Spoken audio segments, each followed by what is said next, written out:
Hi, I'm JP. And I'm Amira. And welcome to Yo BMORE, where we cover everything from politics, entertainment, fashion, and art exhibitions. And today we're following a particular art exhibition named Driven to Abstraction. And you are going to follow us around as we talk to all the artists that are showing their work today. Come along and let's have some fun. Let's go.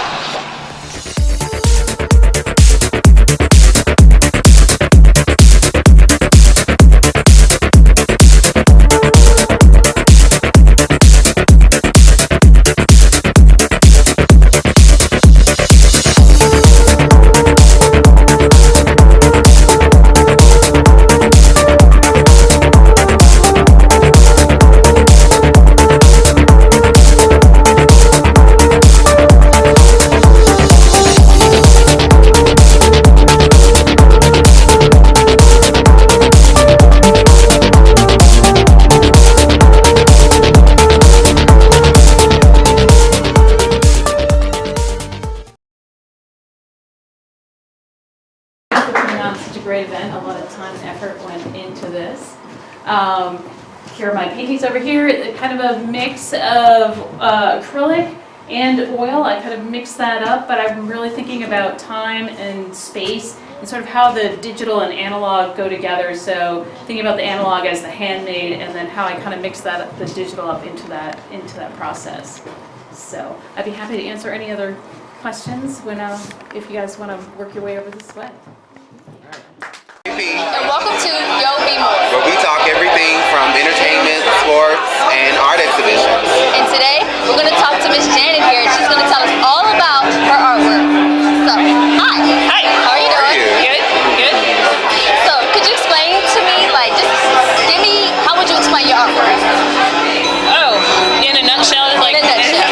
Okay. Okay.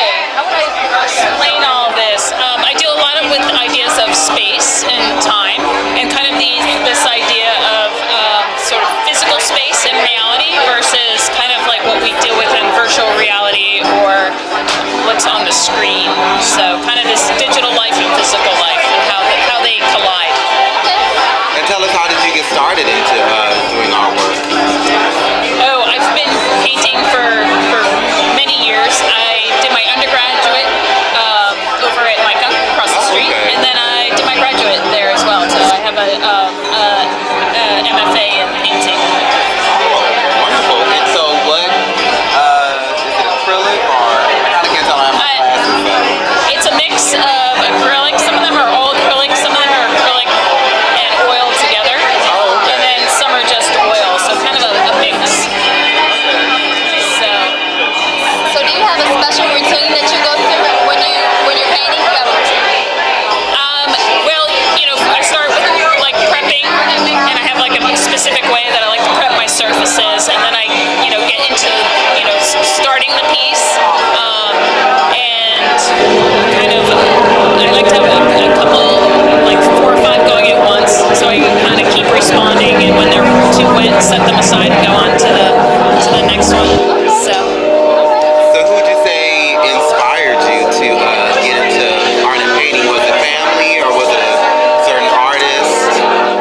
I guess I was always drawing as a kid, and then I had an excellent art teacher in middle school and then in high school, so I think that was really what influenced me. I enjoyed spending all my time kind of in the art wing of high school, so then from there, I was encouraged to apply to art school, and that sort of kept it going.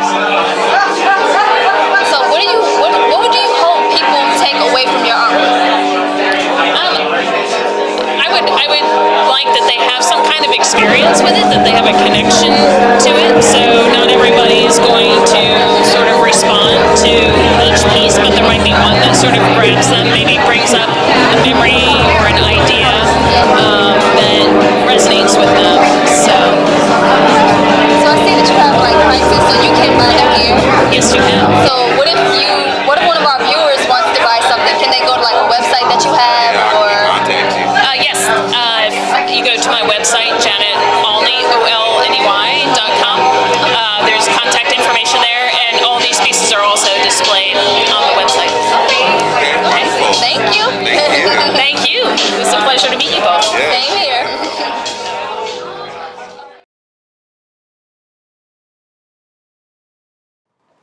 Good evening, everyone. Thank you all for coming out. I'd like to first say thank you to Daniel for giving us this delightful event. We appreciate you. All right, yeah. So, to be brief, my work is driven purely by perfection, order, and discipline. And the young lady standing there with the Solely Supreme shirt, my mother, she's the individual who has taught me over the years the importance of perfection and doing things right in order to receive a certain standard. So actually all the pieces are dedicated to her. So we can give her a round of applause.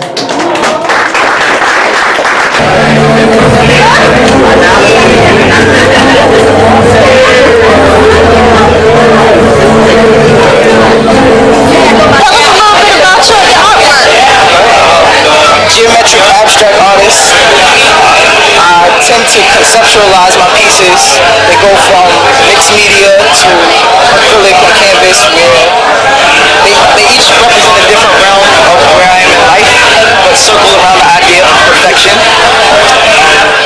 They go between a 3 to 5 week creation process using different color schemes, all titled by different life experiences.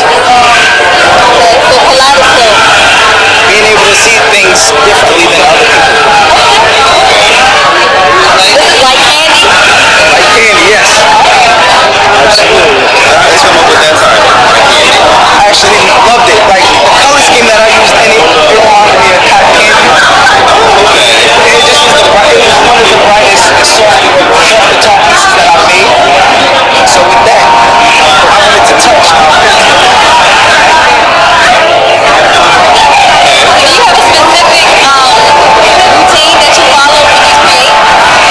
Yes, yes I do. Although I experiment with different mediums, it goes through a 3 to 5 step process where it's first sketched, freehanded, and then outlined with boldness and sharpness. As we matriculate, some of the pieces are older works. As you can see, this is a piece from 2013. It matriculates into other works, whereas you see I'm experimenting with my technique,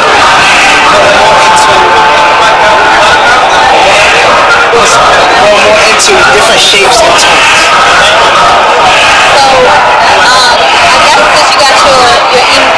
Website here, if anybody wanted to buy your artwork, they can go to your website. SolelySupreme.com. Is your social media the same thing? Absolutely. Twitter, Instagram, LinkedIn, Facebook, Pinterest. So Supreme is my middle name. Really? Solely is, I always strive for perfection. Supreme is the highest quality. So only Supreme. So let me ask you a question. Since you say you strive for perfection, how strong is your editing process? It's meticulous. As meticulous as some pieces don't get finished because I find the slightest flaw. They'll even be wiped over. So what is the slightest flaw? If it doesn't appeal to me as perfection, meaning the circle is off to the left, or it's not exactly where I intended. Even if it's just a little off. So the pieces that you see in front of you, same way you would go to a diamond roller and they expect you to slice it. Those are the standards that I put. No imperfection is perfection to you. Okay. That's right. What do you hope people take away from your artwork? Energy. Energy and the pursuit of perfection. Because anybody can obtain it, it just has to be of their own accord. You can be supreme. You can be supreme as well. But it has to be done in the right way. You can't be supreme like Supreme because he does it his own way. Likewise for you. If any and everyone takes that, we'll have a lot more people in their own zone, in their own realm, in different aspects of creating. We'll be creating something, not what you saw somewhere else.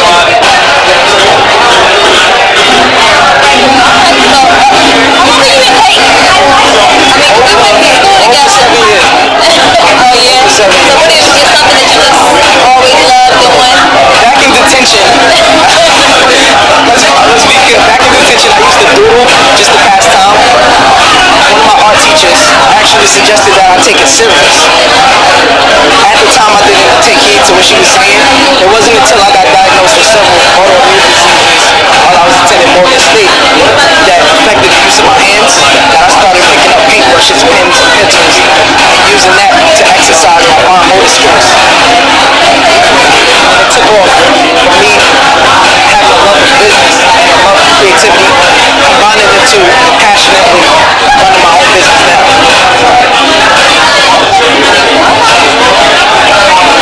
Totally free. Thank you for coming up. It was a pleasure.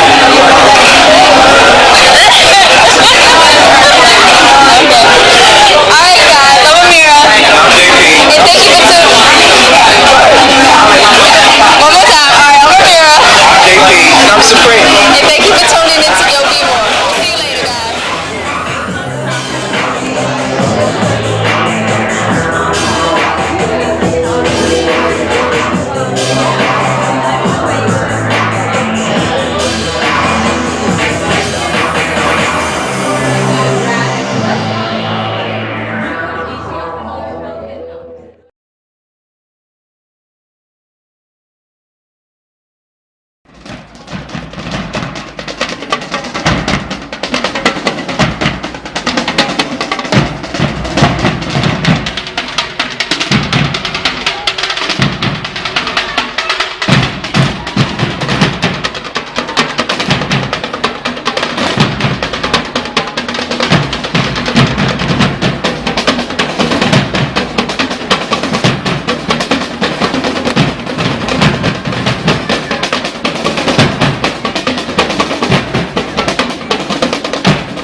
Good, I'm JP. And I'm Amira. And welcome to Yo BMORE.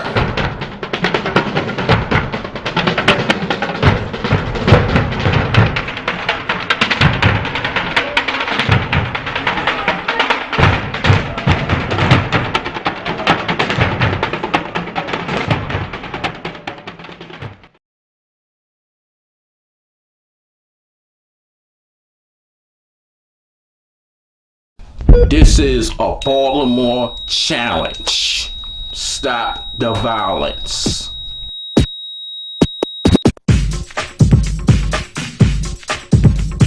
This is a Baltimore challenge.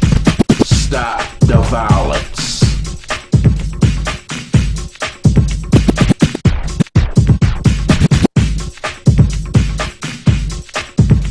This is a Baltimore challenge. Stop the violence.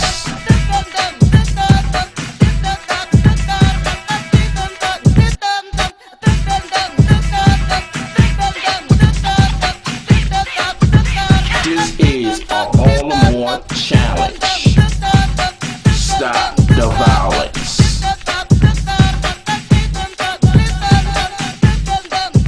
Stop the violence.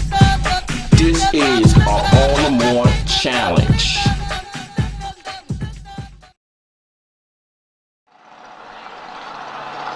Hi, I'm JP. And I'm Amira, and welcome to Yo BMORE, where we cover everything from Fashion, entertainment, politics, and art exhibitions. and today we're covering a particular art exhibition called Driven to Driven to Abstraction. Abstraction. So you can follow us along as we show you all the art that's being presented and all the artists that are presenting them. So let's check go. it out. I'll just keep this really brief, but they're all original paintings, acrylic on paper, that I've cut and collaged into the concentric circles that you see. A lot of the paintings have to be done in a series so that you get different colors and textures from the other ones that then get transposed to the other corresponding pieces. But that's basically a little bit about my process, and thank you so much. Hi, welcome back to Yo BMORE, where we talk everything. We are here with Maria. Hi, How are you?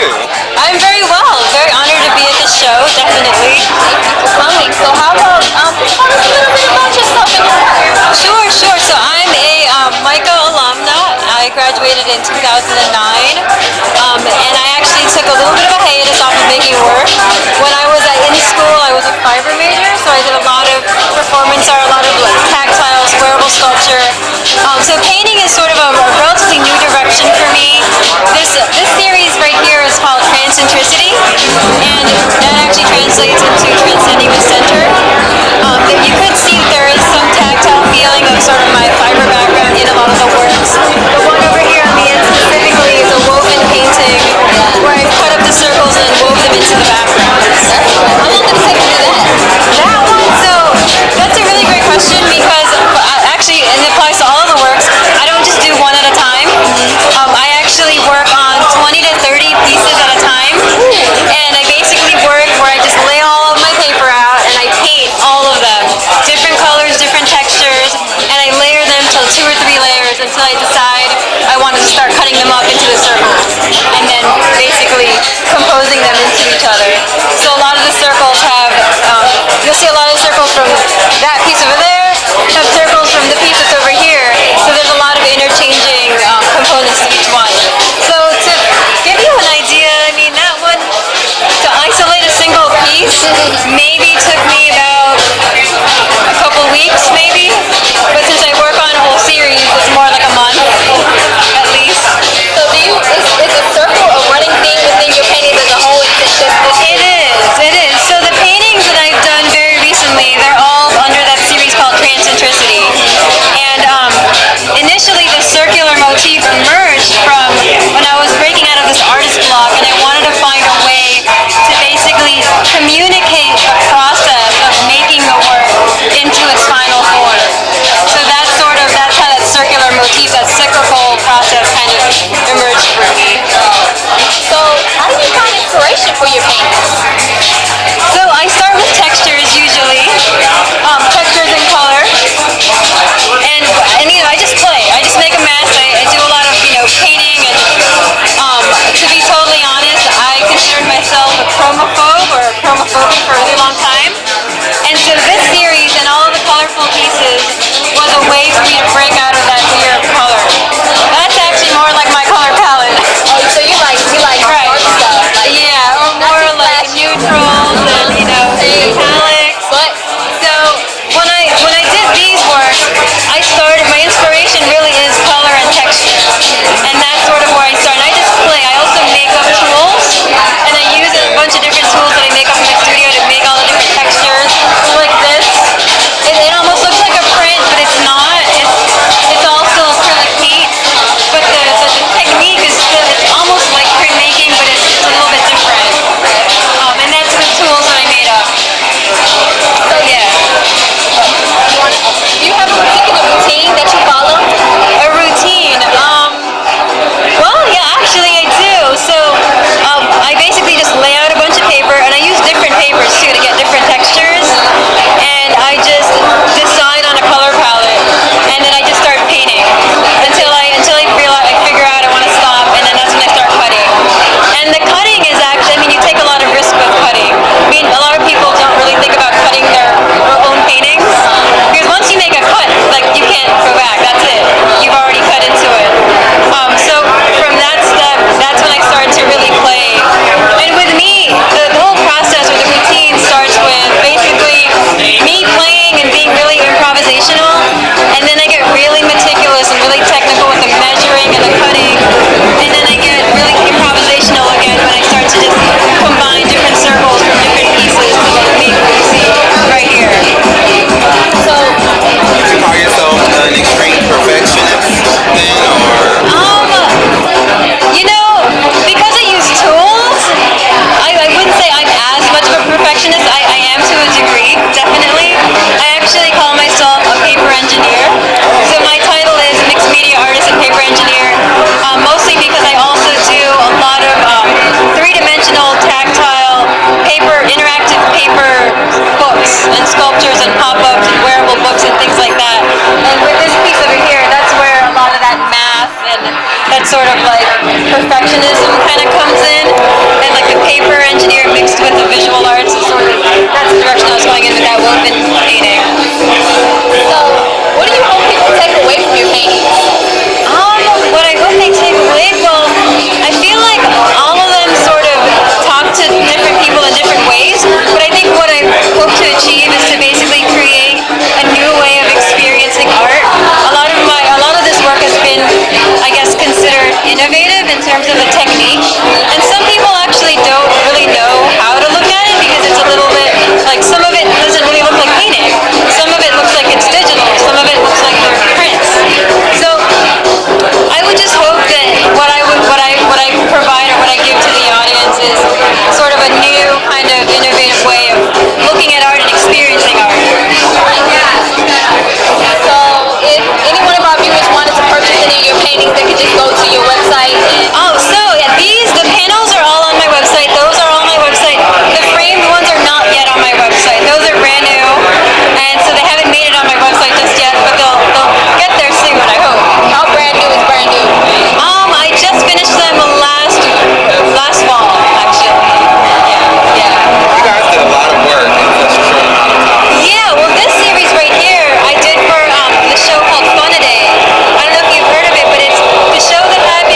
painting has a story behind, but I want for you to unfold those stories. You know, like I wanted you to forget who made it, and actually you start having a conversation within yourself. You know, the more you look at it, the more the yes and that you look at it, you start realizing that you feel something, and that's what I want you to feel. I put titles, but for me it's more like you look at the piece. You know, like I don't know. It's like for me, it's like I want you to experience this. You know, we are in this technological life now. Everybody grabs their phones and I like this piece, I like this piece. But have you ever wondered, like, have you ever now go to a museum and stay, you see a painting for more than 5 minutes? So in this paintings, I want people to unfold them, relax, and take away whatever they want. So mine are more open. It's not like really straight up. The fact that you aren't using, I don't see in a lot of your pieces like with others, you're using bright colors. Yeah. Well, the bright colors, for me, like, you know, color is in my culture. I'm from Mexico. But in this series, to me, the colors, I don't use it that much. I use black and white because, like I say, I want to be settled. Because these pieces are more like for example, los túneles means the tunnels. It's like this urban environment. You know, we live in Baltimore, right? And you go to the street, you know, like North West Baltimore, and you see these beautiful houses that they were once beautiful with a lot of color. But then you see all the houses like kind of like the bricks that are going around. But then you see the people that are still there, and I think the people makes the color. So in this series, I'm doing the same thing. Like, what is reality? What is this? And I think painting gives that. You know, it's like you can paint a reality. This is the reality that I'm living here. A beautiful paint or a beautiful city that is still trying to pull it together. That's the whole thing for this painting. And for your question, the color, I don't introduce it to more because I wanted to have that kind of like city or urban, you know, kind of vibe. So that's that. So if anybody wanted to purchase any of your paintings, they could just go to your website? Yeah, they can go to my website. I have other different series, and it's gonna be the grad show at MICA. It's gonna be there for 15 days. I have bigger pieces there. These are small, but I have huge pieces over there at the MICA show at the National Center. So that's a separate series from this one? yeah, this is a separate series. So how was it doing 2 series at once? Was that difficult? Well, my thesis, I finished a month ago. From the beginning of the semester, I was painting in big scale. Like I mentioned to you before, it takes me a little bit to work one by one. So I finished that series, which is called, the series of it is called We Remember Memories, but sometimes memories remember us. And this series is called Silence. So I worked in this like a couple weeks ago. And actually it's funny because my director, Joan Goldman, when I was setting my show, she saw these paintings and she's like, let's go with this. It's like, no, these are for the show. But so I work really fast in other pieces for especially this. This is really fast. So, you know, but yeah, so I worked 3 weeks in this one just to have it here ready. And if anybody wanted to get in contact with you, social media? Social media, Instagram, Facebook, email, phone number, What's your name on social media? My name is Alfonso Studio Arts on Instagram and Alfonso Studio 1 in Twitter, and then my business card, my website is my email there. So yeah, you can contact me that way. So. Yeah, that's my business. Thank you for talking to us, Alfonso. I really appreciate it. Back to BMORE, and we are here with one of the artists from Driven to Abstraction, Daniel. How are you? Very well, thanks, Jacob. Okay, so how about you tell us a little bit about your artwork, Daniel? Thanks so much. You know, I've been doing geometric abstractions for almost 20 years. It's based on a lot of 20th century themes, even some colorful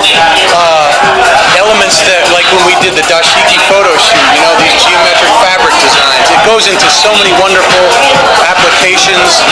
It's just something that's fascinating for our eyes to see patterns and colorful patterns that emerge. And so, you know, the artists here in this show, we're all joined by our love of abstraction, and that's what we're celebrating in this show. So how long have you been painting? Well, almost 20 years. Recently I was doing another series of paintings that involve fish and their aquatic habitats underwater, very surrealistic. But now I've come back to some work that's similar to what I was doing about 15 years ago, and I'm really excited about what else is going to happen in the year ahead. So tell our viewers about your process for creating your pieces. Oh, sure, yeah. Well, I use masking tape, as you can see, to create these sharp lines, and then I do layer after layer to create a lot of contrast. And there's an editorial process happening there until you feel like it's really kind of bringing out some emotions, you know what I mean? I hear a lot about this editorial process. Like, what exactly do you do? How do you edit a painting? What that means is you're going to paint on there and make the layers, and then you basically tape over all the good parts, and then paint over it again, and then take the tape off, and it kind of gets better and better, you know? So do you have how long does it take you to complete each one of your paintings? Usually anywhere from about 2 to 3 weeks, although some of them I'll put on the wall and look at it for months or even years if I feel like there's a lot to figure out there, and then maybe work on it again later, you know? So you just go back and forth between your paintings? I'll usually work on a series like this, about 8 or 10 pieces at a time, and these are ones that I've done so far this year, so being that it's April now, it took me about 2 or 3 months to get these together. So tell me, what are your favorite pieces in this collection? Oh man, I really love this piece. This one is called Blue Ocean Strategy? Blue Ocean Strategy. Okay. This one also is called Urban Labyrinth, and so this is all about life in the city, you know, it's architecture, it's kind of the intensity of urban life. Those are the themes that I'm working with. So how do you get your inspiration? I would say it's from living in the city and just being immersed in the sights and sounds of Baltimore culture. Wow. And so this is acrylic, or what kind of? It is acrylic. Yeah, I do acrylic, and these are on wood panels. They're very durable, and I usually sand them down, so I'll use sandpaper to bring down these layers and make that really interesting surface. So what do you hope people take away from your paintings? I love sharing my work. In fact, we talk about fashion and fabric design. I'm going to be using these images on a print-on-demand fabric to create a whole fashion line, so that even if someone doesn't want to buy a painting, they can buy the garment and wear these images as fashion. When will that be available, the garment? I'm hoping to get the line put together by this fall of 2016. And it's going to also fall under the name of Urban Legends and Driven to Abstraction. And where can our viewers find you online in social media? I'm on Facebook is the best way to find me, or also I'm on the website at motorhousebaltimore.com. All right, thank you.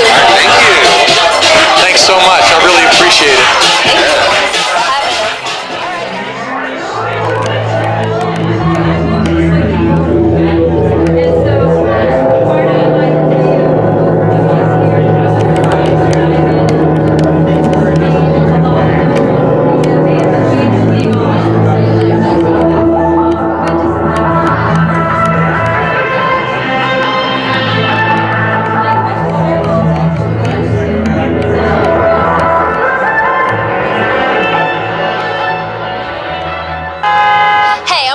I'm JP. And welcome back to Yo BMORE. We had an amazing time at this event. Who was your favorite? You know what? I don't know. There were so many. Definitely Alfonso, the way that he described about color in people. I really liked his stuff. I thought Maria was pretty good. I liked her little, like the cutouts that she would do and like the textures that she created on her own. I thought that was pretty daggone amazing. So, you guys, you let us know what you thought.